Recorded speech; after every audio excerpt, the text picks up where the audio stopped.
చెప్తున్నాను. Okay. Okay. అయితే అంటే లయ గారు అంటే టు బి ఫ్రాంక్ ఇప్పుడు మీరు రీసెంట్‌గా ఉన్నటువంటి హీరోయిన్స్‌లో మాత్రం అంటే హీరోయిన్ కాదు అనేటువంటి లాగా మీరు కనిపించట్లేదు కదా! బట్ ఎందుకు అక్క లాంటి క్యారెక్టర్స్‌ని యాక్సెప్ట్ చేశారు మీరు? అలా ఏం లేదండి. అంటే నేను హీరోయిన్ చెయ్యను అనట్లేదు. అలా అని నేను ఇదే చేస్తాను అనట్లేదు. It's nothing like that. ఇప్పుడేంటంటే ఇప్పుడు మీరు చూస్తే గూడా అందరూ డిఫరెంట్ రోల్స్ చేసే ఇది అవును. వచ్చింది. ఇదివరకు అంటే ఇప్పుడు మనము సిస్టర్ చేస్తే ఇంకా చేయలేము. తర్వాత అవే అన్నమాట వస్తాయి ఆఫర్స్ కూడా. అన్నట్టు. తర్వాత ఏంటంటే అలా అంటే ఇప్పుడు అవే వచ్చినా కూడా ఎలా అంటే ఇప్పుడు అక్క అన్నారనుకోండి. అక్క ఓకే. బట్ అక్క ఇస్ అ డ్రైవింగ్ ఫ్యాక్టర్ అనుకోండి ఆ సినిమాలో. ఎందుకు చేయకూడదు? చేయొచ్చు కదా. ఇప్పుడు మదర్ అనుకోండి. మదర్ అయినా కూడా ఆవిడే డ్రైవింగ్, ఆవిడే మొత్తం అంటే ఆవిడ చుట్టూనే ఎమోషన్స్ అన్ని వెరీ వెరీ ఇంపార్టెంట్ రోల్. ఇప్పుడు మాతృదేవో భవలో ఫర్ ఎగ్జాంపుల్ అంటే అది చిన్న కిడ్స్ అనుకోండి వాళ్ళు, but what ever it is అంటే చెప్తుంది ఏంటంటే some times mother can be a hero or you know lead of the film. అలా అనుకోండి చేయొచ్చు ఫర్ ఎగ్జాంపుల్. అలాంటి ఒక అక్క కాబట్టి సో ఆల్మోస్ట్ ఏంటంటే మనకి ఒక హీరోయిన్ అని చెప్పలేము మనకి. ఎందుకంటే హీరోయిన్ అంటే లాట్ ఆఫ్ టర్మ్స్ ఉంటాయి. పేర్గా చేయాలి, హీరోతో పేర్గా లవ్ ఇంట్రెస్ట్ ఉండాలి, ఇవన్నీ కలిపితే హీరోయిన్ అవుతారు. కానీ మనం హీరోయిన్ అనలేం. కానీ బట్ ఏంటంటే important, very important role. So that's good. ఒకవేళ నిజంగానే ఇప్పుడు ఒక యాజ్ ఎ హీరోయిన్గా మీ క్యారెక్టర్ బేస్డ్గా మీదే మెయిన్ సెంట్రిక్గా వచ్చేటువంటి మూవీస్ చేయడానికి మీరు రెడీగా ఉన్నారా? తప్పకుండా అండి, తప్పకుండా. ఎందుకు చేయము అంటే ఇప్పుడు అది దాన్ని మనం ఏం డిఫరెన్షియేట్ చేయట్లేదు.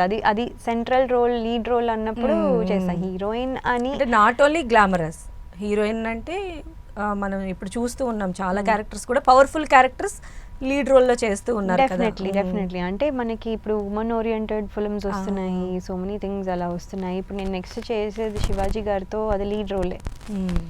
శివాజీ గారి పేరుతో ఇంకోటి నెక్స్ట్ అది లీడ్ రోలే. అంటే అది అలా వచ్చినప్పుడు అలా చేస్తా. అంటే ఇంకా దానికి ఫిక్సేటెడ్గా ఇలాగే చేయాలి అలాగే కాదు. మనం సినిమా చూసి బయటికి వెళ్ళిన ఆడియన్స్ మన గురించి కాసేపు మాట్లాడాలి. ఆవిడ రోల్ భలే ఉంది కదా, ఆవిడ బాగా చేసింది, లేకపోతే ఏదో ఒకటి డిఫరెంట్గా మన గురించి అవుతే డిస్కషన్ బయటకి రాగానే రావాలి. అయితే మీరు అంటే బ్రేక్కి ముందు ఇప్పుడు అంటే 2.0 మీరు అదే అందాం అనుకున్న 2.0 అని.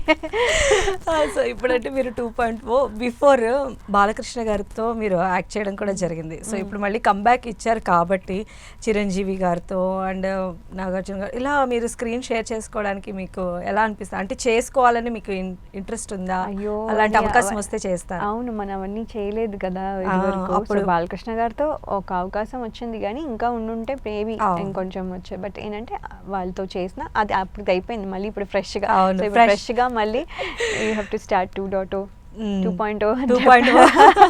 చెప్పాం కాబట్టి ఇప్పుడు ఈ దీంట్లో మళ్ళీ వాళ్ళందరితో నాకు ఇప్పుడు ఒక అంటే నేను ఇది అది అని నేను చెప్పడం లేదు. బట్ ఏదో ఒకటి సిగ్నిఫికెంట్గా వాళ్ళతో నేను చేయగలిగితే then it will be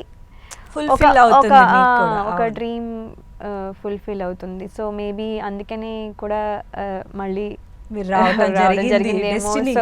so చూడాలి మనకి ఎలా మనకి ఎక్స్టర్నల్ పవర్ ఎలా హెల్ప్ చేస్తుందని. అవునవును, నిజంగా అఫర్మేషన్ లీడ్ చేస్తుంది మన ఫ్యూచర్ కూడా. కరెక్ట్. అండ్ లయ గారు ఇప్పుడు మీరు కంప్లీట్గా ఇక్కడికి వచ్చేసారా? అంటే అప్పుడు మీరు జాబ్ చేస్తున్నారా అని చెప్పి తెలిసింది. అంటే ఇప్పుడు ఈ మూవీ ఆల్మోస్ట్ ఇక్కడే ఉంటున్నారని కూడా విన్నాము. ఇక్కడే ఉండిపోతారా? అంటే ఎలా బ్యాలెన్స్ చేయాలనుకుంటున్నారు అటు ఫ్యామిలీ ఇటు ఫిలిమ్స్? బ్యాలెన్స్ చేయాలి కదండి మరి. మా పిల్లలు హస్బెండ్ అక్కడ ఉన్నారు, సో బ్యాలెన్స్ చేయాలి. అంటే ఇప్పుడు అంటే నాకు ఈ క్వశ్చన్లో ఏంటంటే మొన్నటి వరకు ఏం చెప్పానంటే వెళ్ళి వస్తూ ఉంటాను వెన్ ఐ గ్యాప్ అన్నట్టుగా చెప్తున్నాను. కానీ బట్ నాకు ఈ క్వశ్చన్లో ఏం అర్థం అవుతుందంటే, సో నేను వెన్ సంబడి ఇస్ అప్రోచింగ్ మీ ఒక క్యారెక్టర్ చేయమనో లేకపోతే ఇది వాళ్ళు నన్ను హైదరాబాద్ ఆర్టిస్ట్గా ట్రీట్ చేస్తే చాలు. నేను ఎక్కడున్నా సరే నాకు నన్ను హైదరాబాద్ ఆర్టిస్ట్గా ట్రీట్ చేస్తే చాలు. వాళ్ళు అక్కడి నుంచి టికెట్లు వేయక్కర్లేదు, ఇక్కడ నుంచి 5-star హోటల్లో పెట్టక్కర్లేదు. I have a home here, everything. So Hyderabad local ఆర్టిస్ట్గా ట్రీట్ చేస్తే చాలు. మీరు ఓన్ కదా, మన తెలుగువారు, మన తెలుగింటి అలా అనుకుంటే చాలు. అలా అనుకుని హైదరాబాద్లో ఉంటున్న లయ అనుకుంటే చాలు. బట్ గ్యాప్ నుంచి వచ్చినప్పుడు వచ్చారు మరి అలా కాకుండా. యుఎస్ నుంచి వచ్చారు, ఇప్పుడు అమ్మో ఎవడికి ఫ్లైట్ టికెట్స్ ఇవ్వాలి, ఎవడికి బిజినెస్ క్లాస్ ఇవ్వాలి, ఓకే ఇవన్నీ అని కాకుండా so just treat me like local artist only. కాకపోతే నేను వెళ్ళి వస్తూ ఉంటాను when ever I have break.